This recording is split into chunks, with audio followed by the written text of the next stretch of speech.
Good morning, everybody, and welcome to The Rhode Show. Let's have a terrific Tuesday. How about that, huh? Let's do that. We're going to have a terrific Tuesday, and we are glad that you are here with us this morning. Sun is shining. It's not humid outside, at least right now anyway. You can go out and get a breath of fresh air and enjoy the day. If you have the day off, lucky you. If you're ready to head to the beach, pack your cooler and head on out. Sounds like a plan. Sounds like a plan. Now, I noticed, and I don't know if you noticed, Brendan Kirby. Oh, I notice everything. Well, let's see if you noticed. The two of us are sitting here in almost the same jacket, but a different color. A different shade. A different shade. Yeah, it really is. We've got the paneling, if you will. It's nice. It really is. Like, I didn't notice it at first, and then all of a sudden I watched you come in the room, and I'm like, oh, look at that. There he is. Oh, you watched me walk in the room. I sashay in the room. I sashay, and sometimes I saunter. Yes, he does. Well, you know, he does. I'm just thinking when I first met you, you were working in radio, and I was interning at the station, probably 17 years ago, something like that. Yeah. And I never thought at that moment that someday the two of us would be discussing men's fashion patterns. Which we do occasionally. Here on a lifestyle TV show. That's right. Here we are. Life has a funny way. And I love it. You know, we have fun on this show, and I've known you all that time, and we can discuss these things and have fun, but here we are, Has it been 17 years? So I think it was 2004, so that's 17. I'm glad you're doing the math. Thank you. I appreciate that very much. Yeah, I guess that would be 17. Because 04 to 24 will be 20. Minus, carry the 2. 24 minus 21 is 3, so I came to the conclusion of 17. There we go. Excellent. Well, we'll go with that. Thank you. But here we are. Yeah, we try to look nice for the show. It's all the best I can do. That's all I got. My first year here on the show, oh, this is good. I had one sport jacket. One. I remember that. It was the one that fit. Yeah. So I would rotate it, you know, and some days I wouldn't wear one, and then some days I wouldn't have it. I'd leave it at home. So there was one morning where, there used to be a closet over here, and I would go through it, and I grabbed like Mike Montecalvo's jacket. He has no idea that there were several road shows where I wore one of his jackets. It's all good. It's all good. Whatever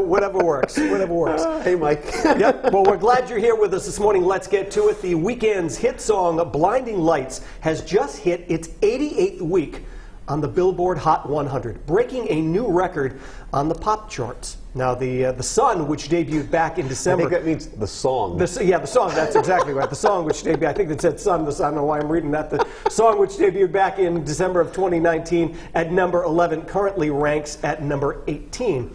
Now, the song just beat out Imagine Dragons' Radioactive, which spent 87 weeks on the list. Jeez. That's a long time. It's tough enough to get a hit song. Never mind keep it around for this long. And people's attention spans are so short.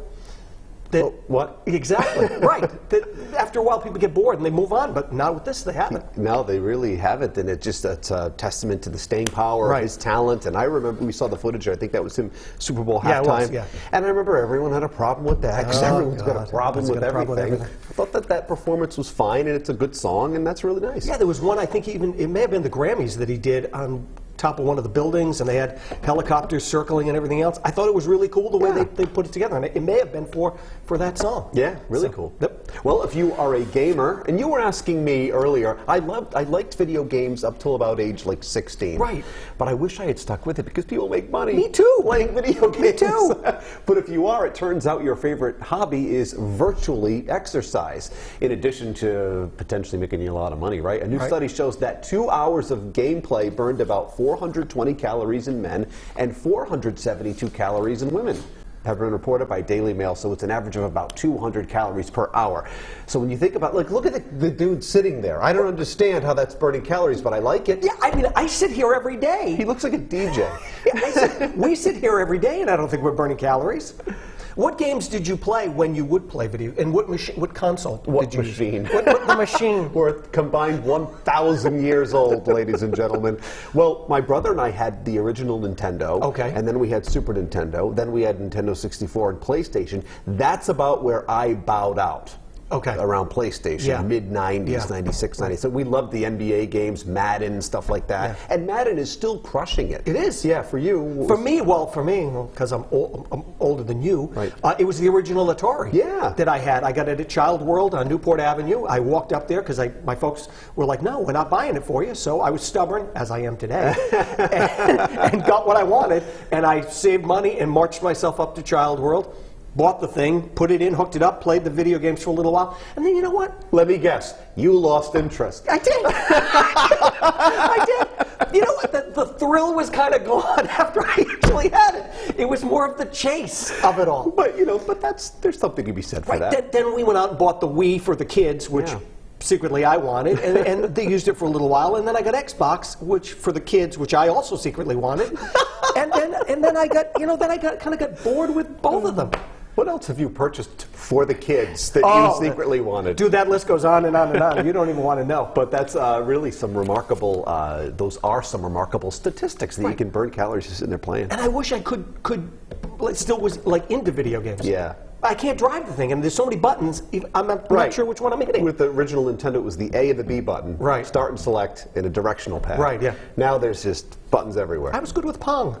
I bet you were. I'm sure you were. Tetris, that was it.